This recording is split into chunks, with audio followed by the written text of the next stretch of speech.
آج ہم ایک ایسے حساس موضوع پر بات کرنے جا رہے ہیں جو ہماری آنے والی نسلوں کے مستقبل سے بہت گہرائی سے جڑا ہوا ہے۔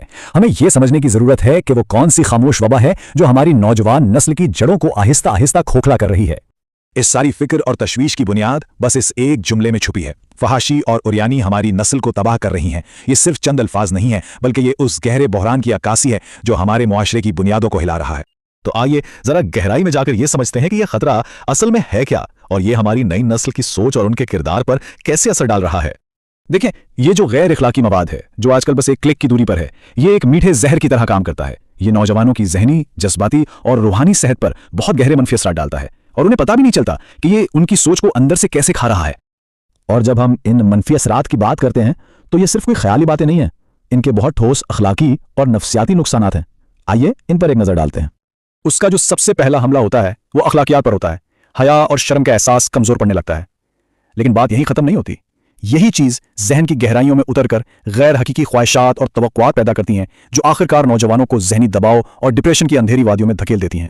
اور اسی ذہنی دباؤ کا ایک بہت بڑا اور خطرناک نتیجہ نکلتا ہے عدم خود اعتمادی۔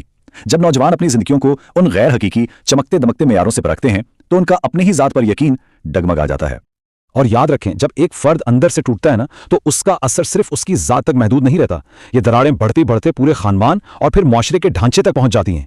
سب سے پہلے خاندانی رشتوں میں کمزوری آتی ہے۔ میاں بیوی کے مقدس رشتے میں شک و بے اعتمادی پیدا ہوتی ہے، جس سے پورے خاندانی نظام کی بنیادیں ہل جاتی ہیں۔ اور جب گھر کا سکون تباہ ہوتا ہے تو اس کا زہر پورے معاشرے میں پھیلتا ہے، جنسی جرائم بڑھتے ہیں اور سماج کا امن خطرے میں پڑ جاتا ہے۔ تو پھر سوال یہ ہے کہ اس سنگین صورتحال میں ہماری ذمہ داری کیا ہے؟ کیا ہم بس ہاتھ پر ہاتھ دھرے یہ سب دیکھتے رہ سکتے ہیں؟ جواب بالکل صاف ہے، خاموشی کوئی راستہ نہیں۔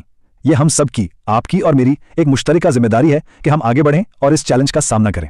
اس ذمہ داری کو نبھانے میں تین ستون سب سے اہم کردار ادا کر سکتے ہیں۔ والدین، جو پہلی اور سب سے مضبوط ڈھال ہیں، استاد، جو علم کے ساتھ ساتھ کردار بھی بناتے ہیں، اور معاشرے کے با اثر رہنما، جن کی ایک آواز بڑی تبدیلی لا سکتی ہے۔ تو اب وقت آ گیا ہے کہ ہم سب مل کر اس خطرے کے بارے میں آگاہی پھیلائیں اور اپنی نوجوان نسل کو ایک محفوظ اور سیدھا راستہ دکھانے کے لیے عملی قدم اٹھائیں۔ یہ صرف ایک مشورہ نہیں، بلکہ یہ وقت کی سب سے بڑی ضرورت ہے۔ اپنی تمام تر کوششوں اور تدبیروں کے ساتھ ساتھ ہمیں یہ کبھی نہیں بھولنا چاہیے کہ اصل حفاظت اور حقیقی رہنمائی صرف اور صرف اللہ تعالیٰ کی طرف سے آتی ہے۔ تو آئیے اپنے ہاتھ اٹھائیں اور مل کر اپنی نسل کی حفاظت اور ہدایت کے لیے دعا کریں۔ اللہم احفظ اولادنا من کل فتنۃ ونور قلوبہم بالایمان وثبتہم علی الحیاء والعفہ واجعلہم من عبادک الصالحین۔ اے اللہ، ہماری نسل کو ہر فتنے اور ہر برائی سے اپنی پناہ میں رکھ۔